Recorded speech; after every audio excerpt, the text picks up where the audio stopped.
Very cool. Well, for the very first time ever in 8 years of Best Ever history, we have someone who is here to talk about family offices. Not just somebody who has a single relationship with family office, but somebody who is building educational frameworks at Stanford, at Northwestern, to educate the market both on the family office side and on the smart people side who want to access family offices. And so I am very, very, very excited to share with you our newest addition to the Best Ever lineup, Mr. Ron Diamond. Please give him a great round of applause.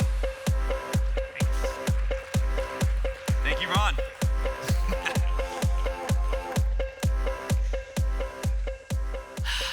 Ben, thank you. It's terrific to be here, and the emotion I'm feeling right now is gratitude. I'm very grateful to be here. I think Ben has done a tremendous job with this conference. We're going to talk about family offices, and family offices, everybody in this room has heard the term family offices. It's the most misused term, but the reason I think it's so relevant today is there's currently $10 trillion in family office capital. 10 trillion. You combine that with there's roughly 6.5 trillion globally in the entire hedge fund universe. So this is larger than the entire hedge fund universe. More importantly, over the next 20 years, we're about to experience the largest transfer of wealth in history. $84.4 trillion is moving downstream from the baby boomers to the next gen. The largest transfer of wealth in history. What this means is for people in real estate who are sponsors, who are looking to raise money, there is a tremendous opportunity, and I think the timing is really ideal right now for people in this room to raise money from family offices. I'm going to take a minute and kind of talk about a little bit about the history of family offices because it's very important to understand where we are today, where we are going forward, and the main message is how you can access family offices to raise capital because it's a tremendous amount of money. The first family office, you could argue, is Medici's, maybe 1,000 years ago, so this has been going on for a long time. In the United States, probably in the late 1800s, 1875, with Rockefeller and Vanderbilt.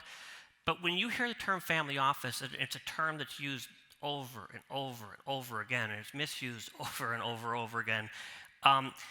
Most of the family offices that you know today, 68% started since 2000. Half of those started since 2008. So this is a very new industry. Having said that, we're in the second, maybe third inning in the evolution of family offices, and the model doesn't work.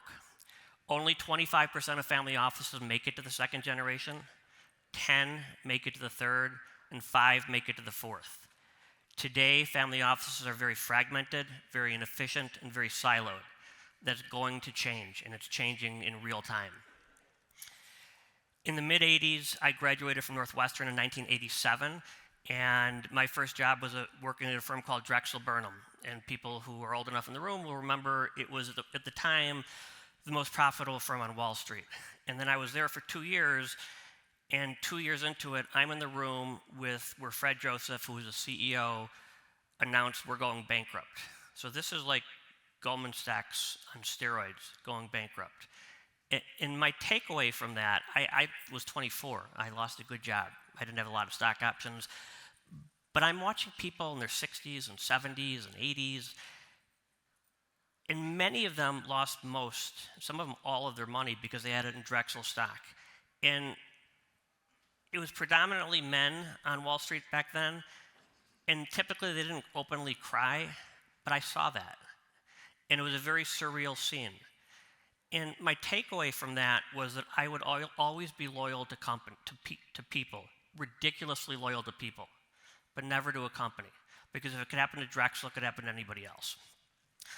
So the first time I ever heard the term family office, Michael Milken was my first boss, legendary financier, and he developed prostate cancer. My dad also developed prostate cancer. When my dad developed prostate cancer, he did what everybody or most of the people in this room would do. He basically went to 3, 4, 5, 6 doctors, went to the best places, and he had the best treatment, and he lived for 4 years.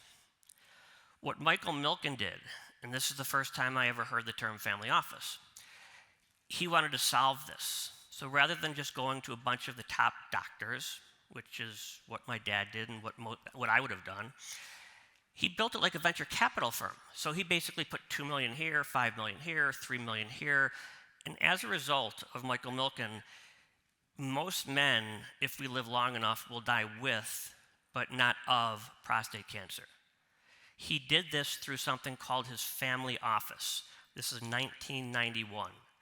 That's the first time I ever heard the term family office. Fast forward.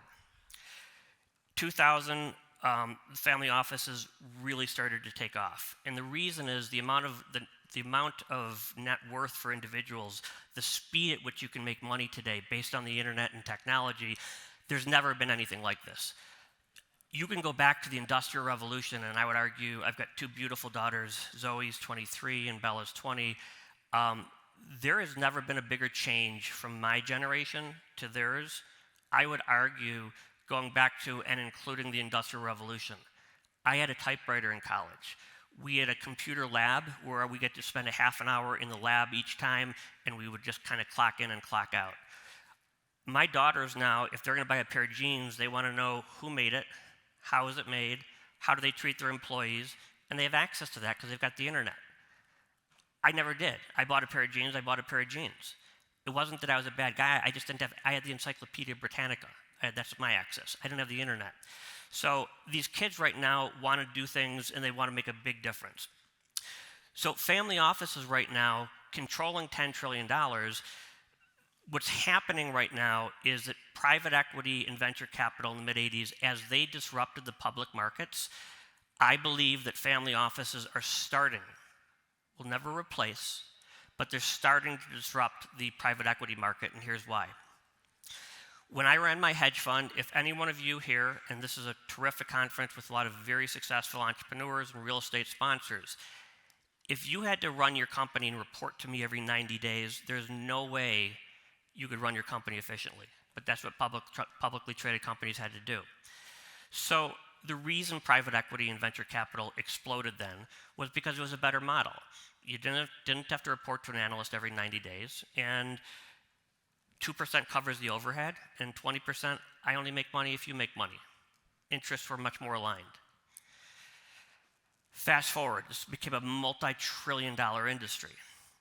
And what happened is in many of the private equity firms, some of the real estate firms, some of the venture capital firms, they've become an AUM game, and it's become too big. So I have a friend who did a roll-up of logistics companies, and he had a phenomenal track record. And he went to a placement agent in New York, and the placement agent wanted to raise $150 million, was able to get him $500 million based on his track record, which was stellar. My friend said, "That's terrific, I just need 150 because that's how much I could deploy, and let's get started." Anybody here from New York? Because this can be a little offensive for New Yorkers. But only people. The placement agent from New York literally came to his apartment and wrote down on paper and was very condescending, 2% of 500 million equals X, 2% of 150 million equals Y. What am I missing? And my friend, who was a bit incredulous, said, "What you're missing is if I do what you want me to do, there won't be a fund two, because I can't deploy the other 350 million. I'm smart enough to know that I can make more money, 2% of $500 million, I'll make more money today, but it's not going to be as good for my investors." So what's happened is in private equity and a lot of these big real estate firms and a lot of the venture capital firms, it's become an AUM game.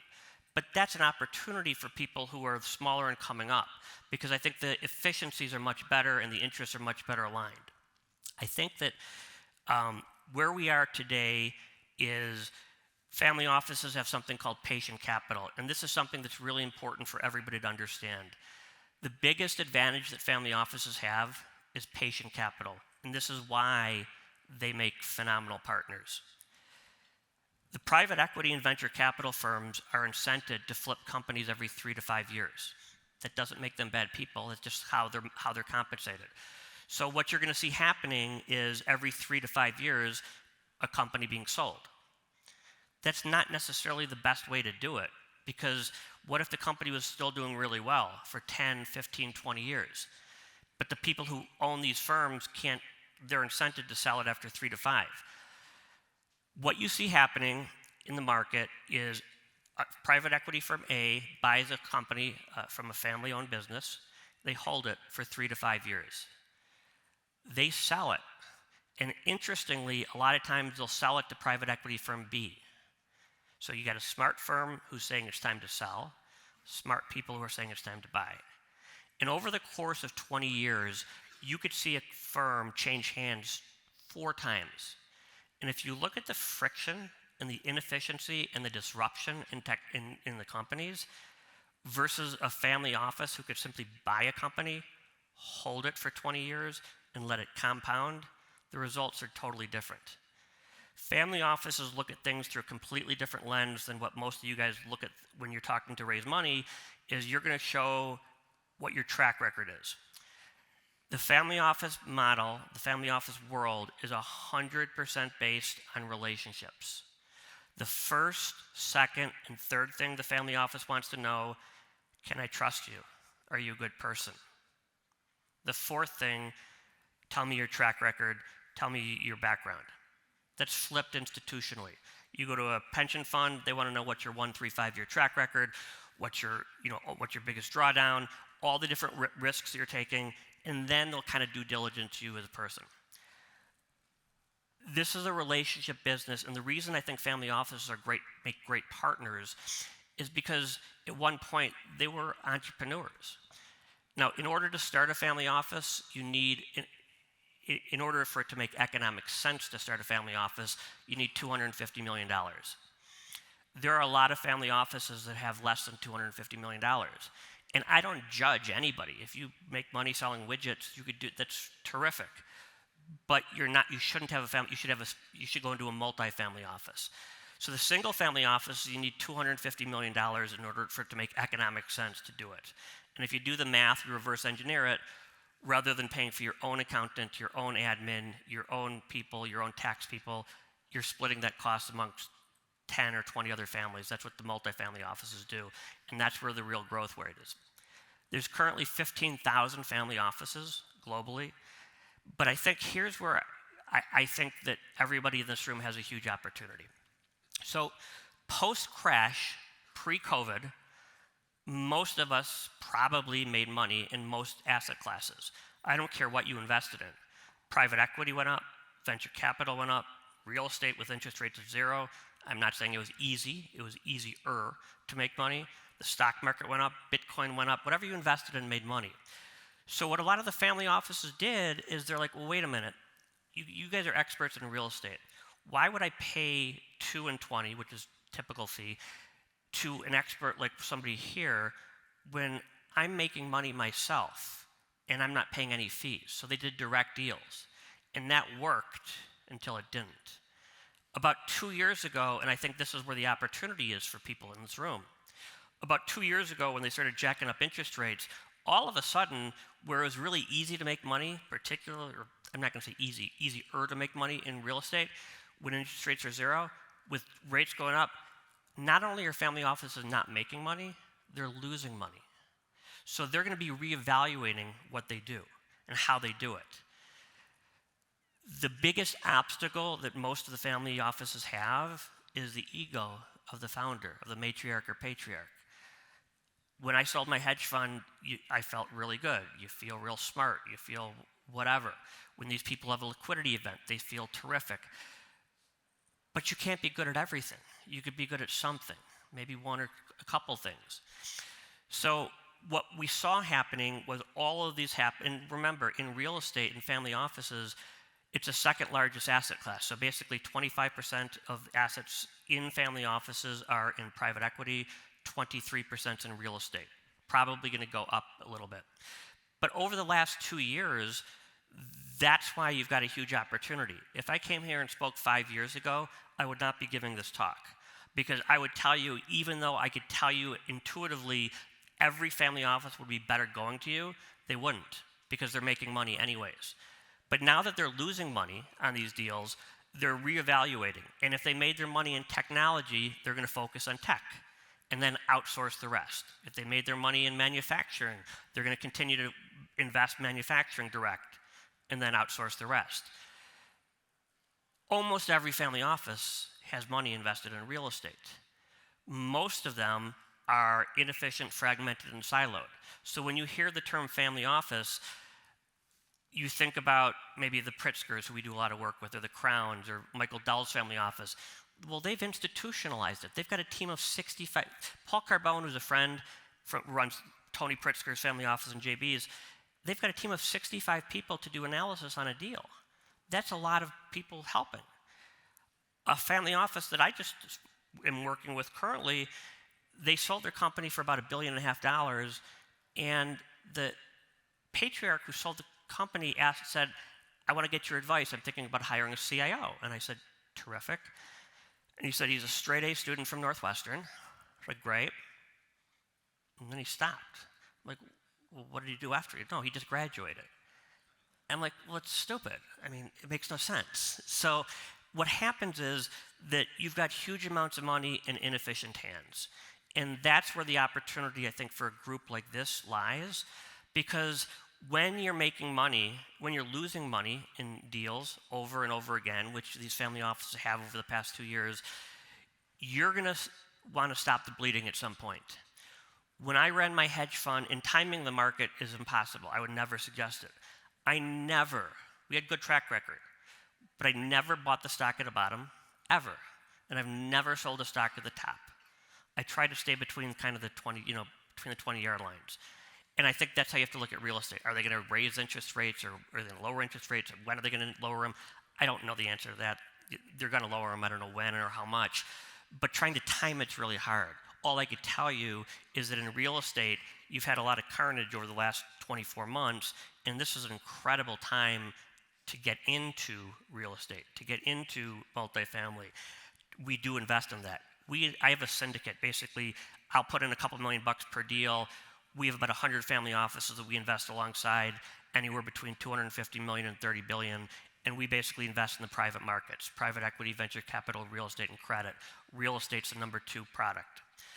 And if we want to invest in family offices, we'll go, there's 60 families who want to invest in in multifamily. If we can invest in student housing, there might be 15. So I kind of know who likes what, and we syndicate the deals. But I see so much out there where people are trying to get access to the family offices. And I had breakfast this morning with about 30 people, and the question is, how do we get into family? How do we network? We know that they've got a lot of money. And the answer is, it's not simple, but it's also not complicated. So many times when I meet people, the first thing they want to do is they want to meet me, or they want to meet the investors we invest with, and they want to pitch me their deal before I know anything about them. This is a relationship business, and it will take a little bit longer. But for you guys who are in real estate, focusing on the next gen, where there's $84.4 trillion coming downstream, is a tremendous opportunity, and where I would invest my time if I'm in your shoes. The market right now is very challenging. I don't have to tell you guys this. I know the numbers came out today. I don't know if or they're going to lower rates, but it will happen at some point. But it's a challenging time right now. But because it's challenging, that's where the opportunity is, right? So I don't know if we're at the bottom or if it's going to go down another 10 or 15%. I just know that we're lower historically than where we should be. And now you could buy assets a lot cheaper.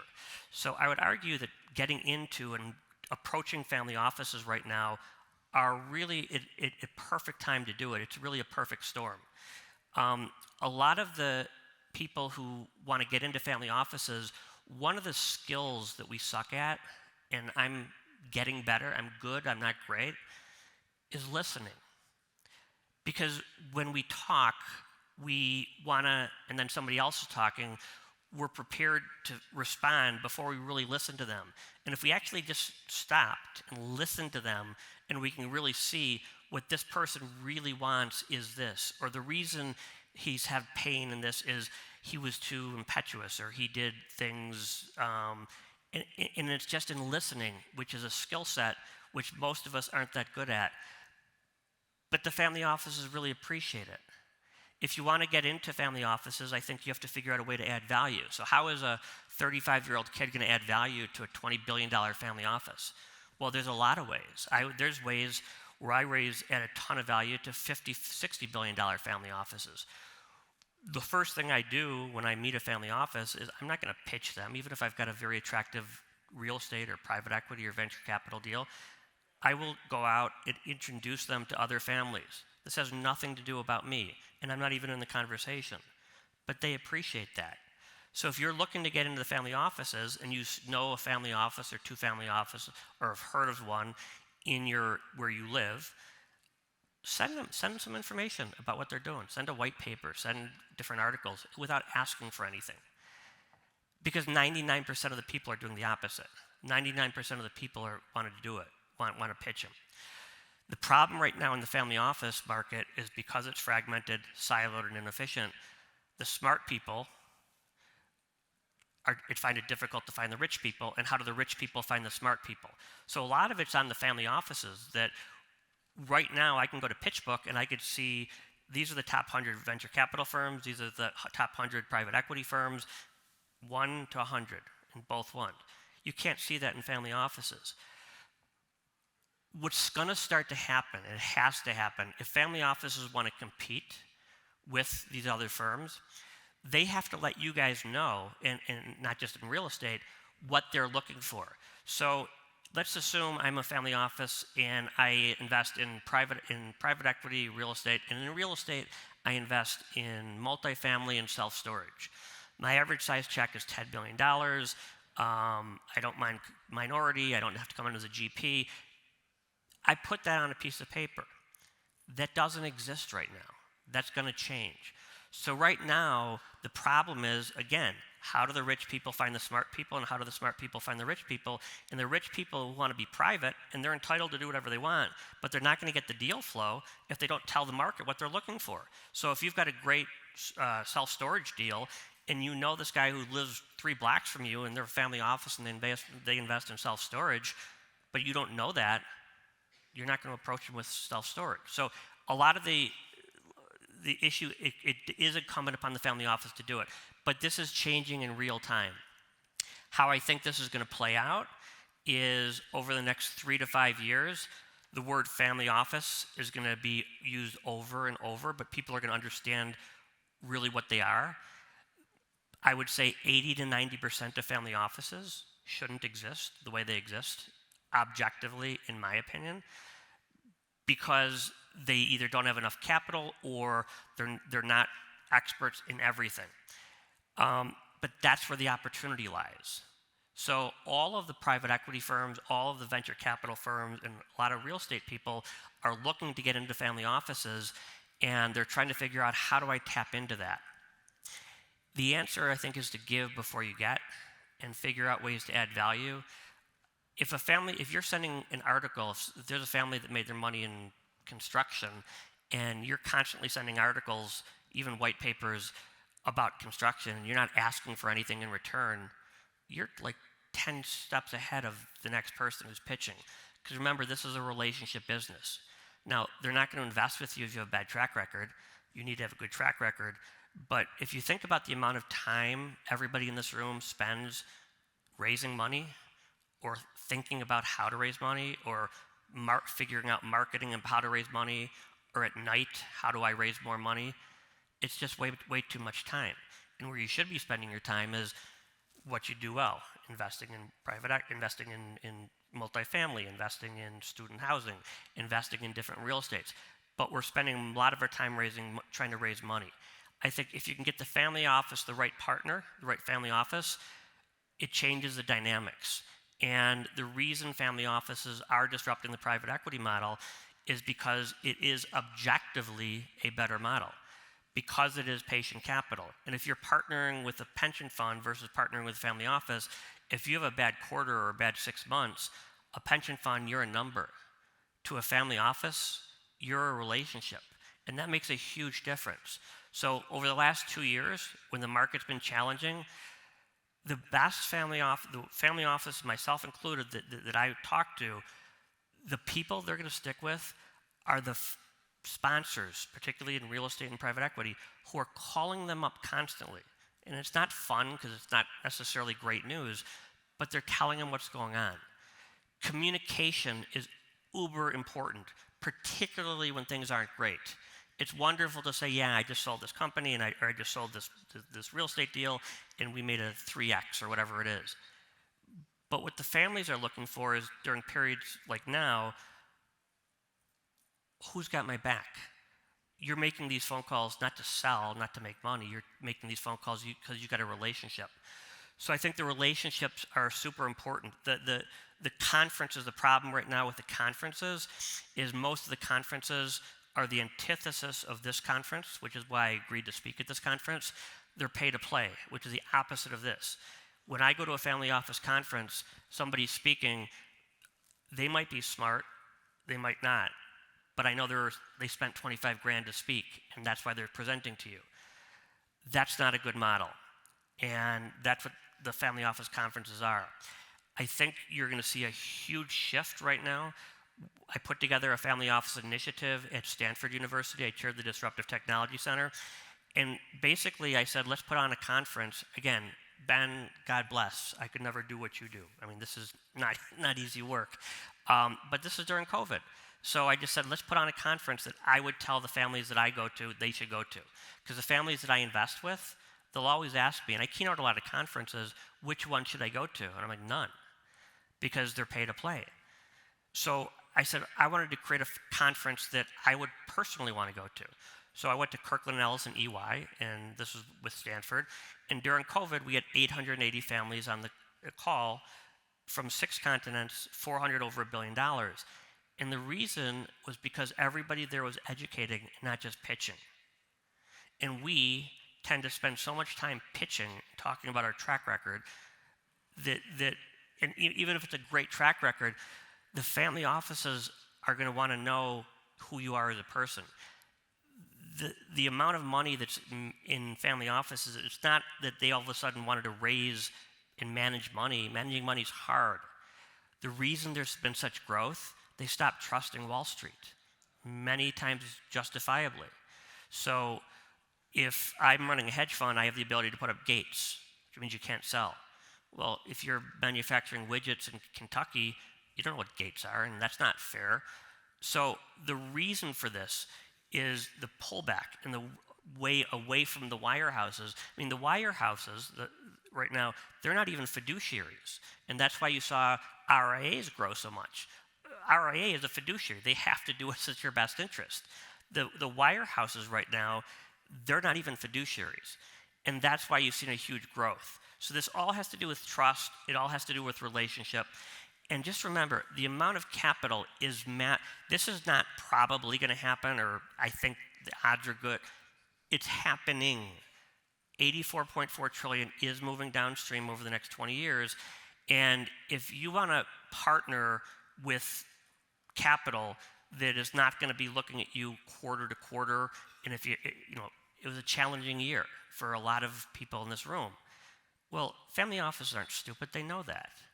I got into this space because when I ran my hedge fund, they didn't used to call them family offices. They called them rich people. So I had a bunch of rich people who are now family offices. So that's kind of how I got into it. It was very serendipitous. It's not that I predicted this was going to happen, but it is happening. So from a macro standpoint, if you could look at if one of your goals is to increase the AUM, which is probably one of, if not the major goal outside of performance of most people in this room, you're going to want to figure out a way to tap into the family offices. The conferences aren't necessarily the way to go. I've done a lot. I do a lot of philanthropic work, but doing things, whatever charity is important to you. If people don't look at you as a transaction, that you're looking at it as a transaction, and they look at you as a relationship, and so many times, and I was the same way. When I ran my hedge fund, and I was 32 years old when I started it, if I'm going to have lunch with a wealthy guy, my goal was to raise $5 or $10 million from that person, and that was my goal. So it's not like lunch was fun, but it was a transaction for me. But I learned as I got older, and the family office market reinforced this, that it's really about relationships. So when I talked to one family office, this is 25 years ago, he had his estate planning attorney in the room. And the guy had no clue what I was talking about. And I said to him, respectfully, why was he here? And he patted me on the back. He said, you'll understand someday. He goes, the goal is not to be worth $1 billion. He says, the goal is worth to be zero. But control as much as you can. And that's all trust and estate planning attorneys do. They bulletproof asset protection, and you get money out of your estate. So if somebody in Forbes 400 goes off the Forbes 400 list, it's not that they didn't do well. They might have done some really good planning. So what family offices try to do is surround themselves with the smartest people. My dad was a banker, and he would tell me the lawyers he could always tell, because the lawyers would always try to be the smartest person in the room. The entrepreneurs, which are most people in this room, would go and try to find the smartest guy in the room. That's kind of what I do. All I've done is surround myself with people that I trust implicitly, which is super important, and that are smarter than me in different areas. I think that intelligence is a commodity, integrity is not. And don't underestimate how important that is and how people realize it and how authentic that is. When I go to these conferences, I listen to these people who are, they'll talk about their track records, incredible, where they went to school and how they've got this model, this proprietary model, and how smart they are, whatever. I've made a ton of mistakes, more than most. And the best compliment I ever got after giving a speech was, that was really authentic. We all start somewhere, and I was talking earlier at breakfast, when I was 21 years old, a junior at Northwestern University, I cold called my dad's friend, Mr. Moyer, and I said, he was a very successful businessman in New York. Mr. Moyer, I'd love an opportunity to intern for your company. If I'm gonna intern for your company, that means I'm asking for no money, and I was a fairly bright guy, and I just wanted to add value. And this guy made me feel this small because he said, does your dad know you're calling me? I said, no. He goes, well, I'm going to tell him. I'm like, well, fine. The audacity of me to call him, that's what he felt, that's what I felt like. And I feel that it's so important everybody starts somewhere. And I said to myself, I would never, under any circumstances, ever make anybody feel like Mr. Moyer made me feel. And I think it's really important to figure out ways to give back. I love to teach, so we're in the process of putting together what will be the first true family office initiative in the world at one of the major universities. It'll be announced publicly in the next 60 to 90 days. But the whole reason I'm talking right now, is because you've got all these really smart people in different areas, in real estate in this case, and they don't know how to get access to these family offices, and the family offices can benefit from working with you guys. But we have to change that. So I think we're at an inflection point, and I think that because of what's happened in the past 2 years with the changes, everybody in this room has a massive opportunity. It doesn't happen overnight, so it's not going to be a transaction. But people see through things, and people see who's looking just to raise money and who's focused on, this is really important, on your fiduciaries, and that's the most important, not to raise the most AUM, and family offices can see through that. So I think we're at a period right now, a tipping point, where the term family offices, when I say family offices, some people are thinking the Pritzkers, the Crowns, the Dells. Some people have no clue what I'm talking about. Some people are thinking these are just people who sold their company for a lot of money. But the true goal of the family office is to make it last 2, 3, 4, 5 generations. And in order to do that, it's all based on relationships. So in summary, what I would say is, if I'm in your shoes, knowing what I know through my lens, if one of my goals is to raise as much money as possible in the area of my expertise, there is no better place to go than family offices. And family offices right now, most of them, not all, but most of them are hurting because many of them lost, particularly in real estate, because they thought it was easy. It's a very hard thing to do what you do, and you can't just haphazardly hear from a friend at your country club, this is a great multifamily deal.